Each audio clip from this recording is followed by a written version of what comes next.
आज जिस विषय पर हम लोग चर्चा करेंगे वो है पेड़ी प्रबंधन। किसान भाई, आप सभी लोग इस बात को बखूबी जानते हैं कि आपकी खेती, गन्ने की खेती जो आप करते हैं उसमें करीब 50 से 60% आपका पेड़ी होता है और बाकी पौधा। लेकिन अगर उत्पादन को देखा जाए तो पौधे के अपेक्षा पेड़ी के उत्पादन में बहुत कमी देखी जाती है, जिसके कारण किसान भाइयों को जो लाभ मिलना चाहिए वो लाभ उनको नहीं मिल पाता है।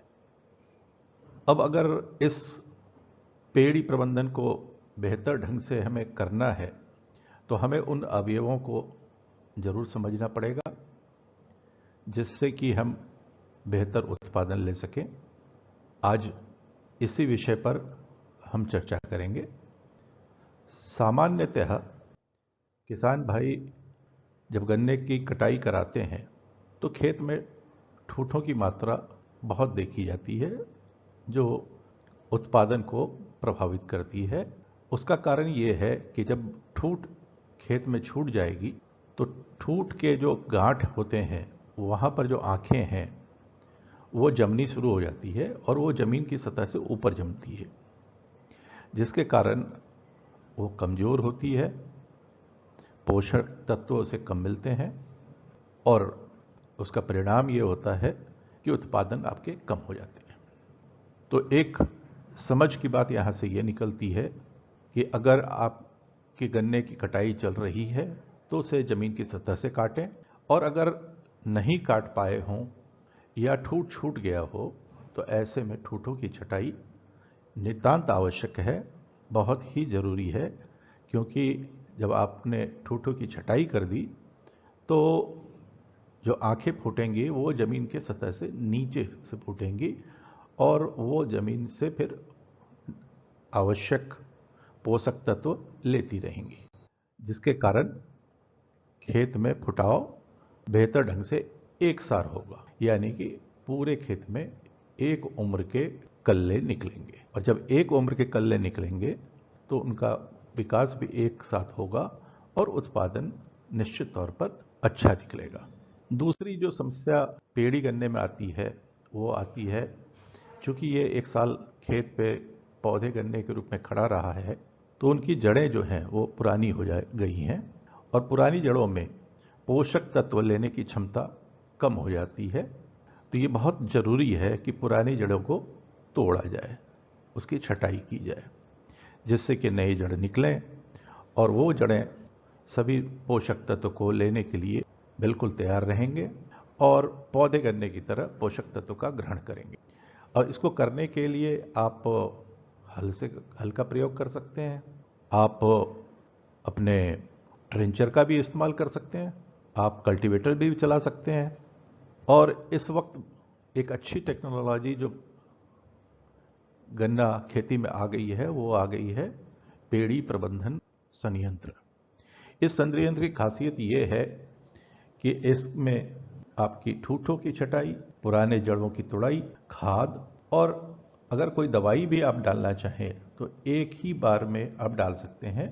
इससे पूरा का पूरा खेत आपको एक सार हो जाएगा, एक साथ छटाई होगी, एक साथ खाद पड़ेंगे, एक साथ पुराने जड़ों की तुड़ाई होगी, तो पूरा का पूरा खेत एक साथ बढ़ेगा। और एक साथ बढ़ेगा तो हर गन्ने की वज़न जो है लगभग बराबर होगा और उसका परिणाम ये होगा कि आपका पेड़ी का उत्पादन पौधे के बराबर आ जाएगा। अब देखें कि पेड़ी प्रबंधन मशीन का इस्तेमाल करके जो फुटाव आया है, ऐसा कभी आपने अपने खेत में नहीं देखा होगा अगर आप सामान्य विधि से अपना कार्य कर रहे हैं या आपने पेड़ी प्रबंधन पर ध्यान नहीं दिया। अब आपको एक काम और करना है कि चूंकि गन्ने की कटाई हुई है, ऊपर की सतह खुली हुई आसमान की तरफ है, तो उस पर बहुत सारे फफूंदी और कीड़े दोनों का ही आक्रमण होगा, क्योंकि उसमें शक्कर है। इसलिए उसमें 250 मिलीलीटर इमीडियाक्लोप्रिड और 300 ग्राम कार्बनडेजिम 300 लीटर पानी में मिलाकर उन ठूठों पर जहां जो जमीन की सतह पर कटे हुए हैं उस पर अवश्य स्प्रे कर दें। और अगर संभव हो तो इन खेत में 7 दिन के अंदर सिंचाई करके 7 किलोग्राम यूरिया का बुरकाव कर दें। इससे क्या होगा कि पेड़ी को तुरंत भोजन मिलेगा और फुटाव बहुत तेजी से होगा। यदि ठंड ज़्यादा पड़ रही है तो ऐसे में 100 मिलीलीटर इथोफोन को 300 लीटर पानी में घोलकर उसका भी स्प्रे कर दें। ये आँखों के अंदर जो डॉर्मेंसी होती है, सुसुप्ता अवस्था होती है, उसको तोड़ देगा और आँख का जमना शुरू हो जाएगा।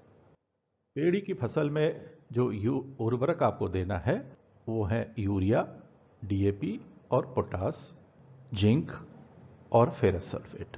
यूरिया 400 से 450 किलोग्राम प्रति हेक्टेयर, डीएपी 175 से 20 किलोग्राम प्रति हेक्टेयर, पोटास 130 से 160 किलोग्राम प्रति हेक्टेयर, जिंक या फेरस सल्फेट 25 से 30 किलोग्राम प्रति हेक्टेयर। ये आपको जरूर डालना चाहिए।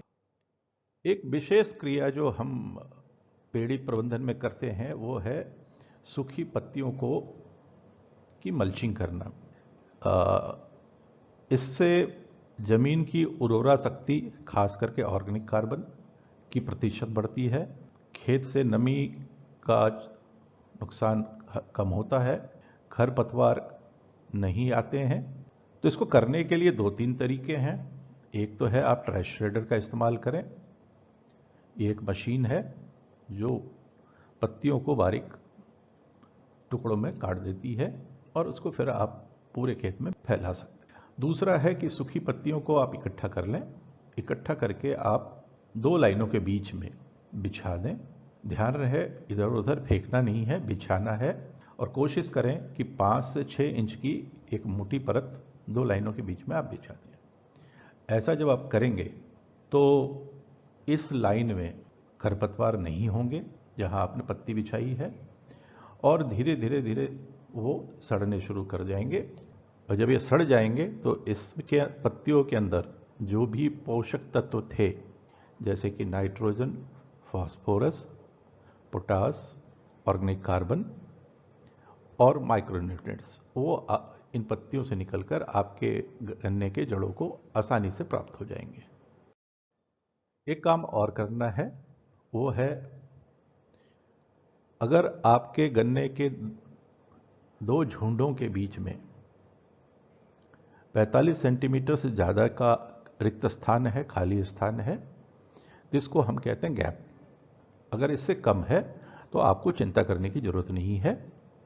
अगर ये 45 सेंटीमीटर से ज़्यादा है तो कहीं से भी पुराने एक झुंड को उखाड़िए, किसी कोने से उसको तोड़िए और उसके हिस्से को खाली स्थान जहाँ आपको भरना है वहाँ लगा दें और 1 लोटा पानी उसमें डाल दें।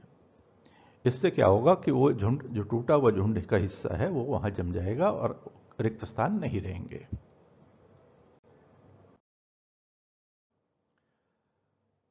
सिंचाई जमीन में नमी की स्थिति को देखते हुए आप करते रहें और ध्यान रखें कि जब आप सिंचाई कर रहे हैं, पहली सिंचाई, इन सारी क्रियाओं को करने के बाद तो FYM या कंपोस्ट या सड़ी हुई मैली में 10 किलोग्राम ट्राइकोडर्मा जरूर मिला दें और मिलाकर फिर उस खेत में अच्छी तरह बिखेर के जुताई कर दें। हल्की जुताई करिएगा ताकि वो अच्छी तरह जमीन से मिल जाए। इससे खेत में अगर रेड रॉट आने की कोई संभावना है या विल्ट आने की संभावना है तो उस पर प्रभावी नियंत्रण होगा।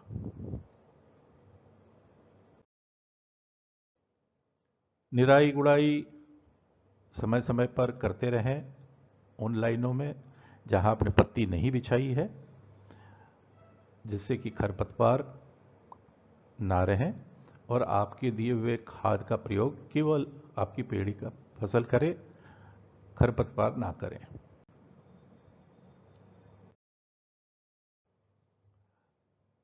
गन्ने में कई तरह के कीट आते हैं, जैसे काला चिट्टा, चोटी भेदक, पायरिला, मिलीबग, स्केल इंसेक्ट। इन सब पर प्रभावी नियंत्रण करने के लिए 300 लीटर पानी में 1000 मिलीलीटर मोनोक्रोटोफॉस नामक दवाई मिला लें और उसको पत्तियों के ऊपर छिड़काव करें। इससे ये सारे कीड़े समाप्त हो जाएंगे। अगर आपकी ज़मीन रेतीली है तो आप मान के चलें कि वहाँ पर रूट बोरर अथवा जिसको हम जड़ वेधक भी कहते हैं उसका भी आक्रमण हो सकता है। ऐसी स्थिति में जड़ क्षेत्र पर क्लोरोपाइरिफॉस 50 EC 2.5 लीटर प्रति हेक्टेयर के हिसाब से 450 से 600 लीटर पानी में मिलाकर ड्रेंचिंग कर दें, बेहतर रहेगा। चोटी भेदक कीड़ा एक बड़ी समस्या रही है, खास करके 238 वैरायटी में। इसमें CTPR जो कई नामों से आता है, कोराजन, नेटजन और भी कई नामों से आती है ये दवाई, 375 मिलीलीटर प्रति हेक्टेयर आपको इस्तेमाल करना है 1000 लीटर पानी में। लेकिन ध्यान रहे कि इसका छिड़काव ना करके ड्रेंचिंग करनी है और साथ के साथ पानी भी लगवाना है। अगर आपके खेत में चोटी भेदक कीड़े का आक्रमण ज़्यादा है तो आप ऐसी स्थिति में कार्बोफ्यूरान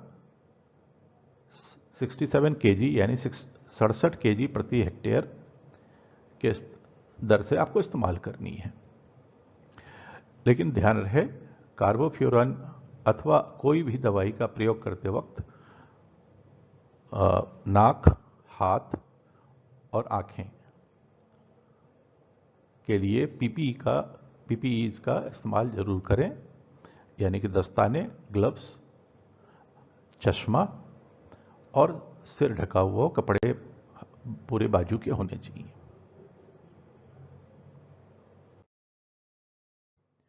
बीमारियों में मुख्यतः जो देखा गया है घासी प्रभाव यानी GSD, कंडुआ, लाल सड़न रोग, पोक्का बोइंग और RSD भी हम कहते हैं जिसको पेड़ी का बौनापन होना।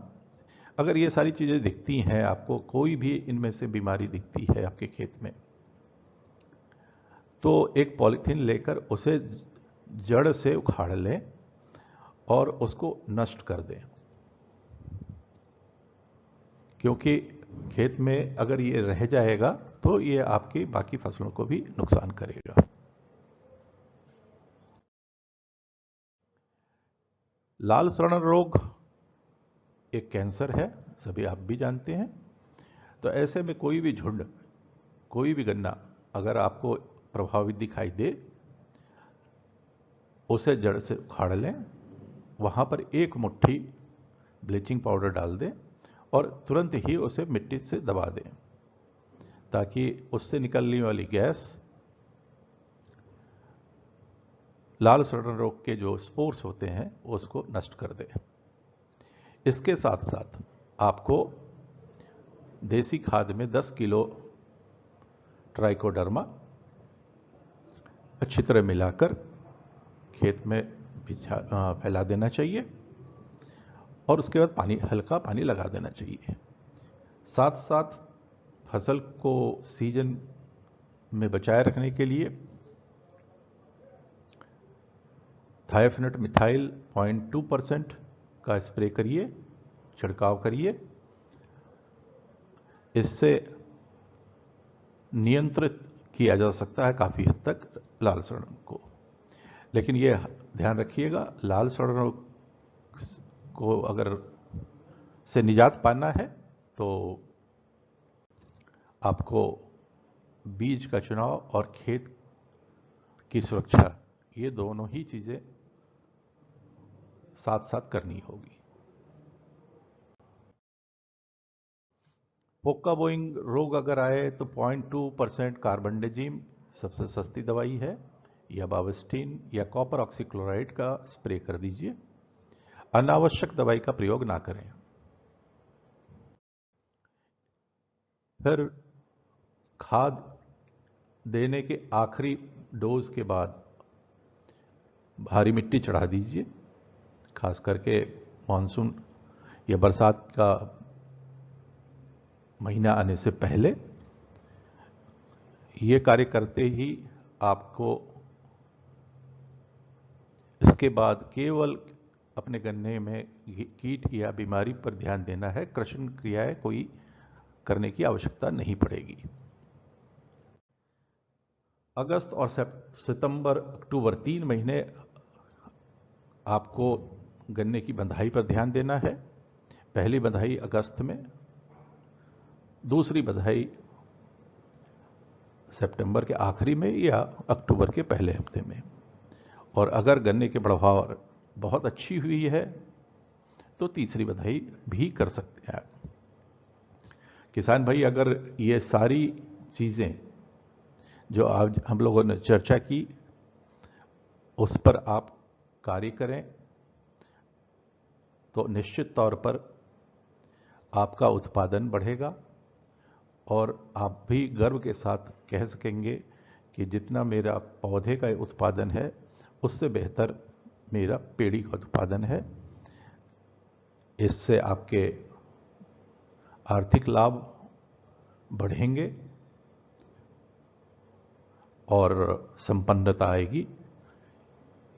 इन्हीं शब्दों के साथ ये परिचर्चा को मैं समाप्त करता हूं। धन्यवाद।